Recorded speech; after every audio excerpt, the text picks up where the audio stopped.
Pelaku berinisial K yang membobol kotak amal Masjid Jami Tua akhirnya ditangkap. Selain pelaku, polisi juga mengamankan barang bukti berupa kotak amal masjid, alat linggis, dan uang tunai. Pelaku merupakan residivis dengan kasus yang sama. Pelaku menjalankan aksinya pada siang hari. Yang perlu rekan-rekan ketahui bahwa memang pelaku ini telah residivis atau sebelumnya telah ditangkap dengan kasus yang sama oleh Polres Duku Utara, dan kami dalami, kami kembangkan.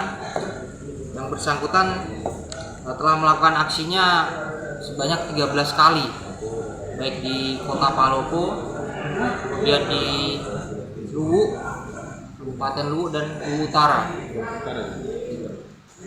dan tambahan ada di Sultra juga. Kalau ditangkapnya ini di rumahnya atau di mana? Pelaku kami amankan di jalan. Di jalan. Sementara sebelum kami amankan, pelaku juga melakukan aksinya juga di masjid di daerah sana.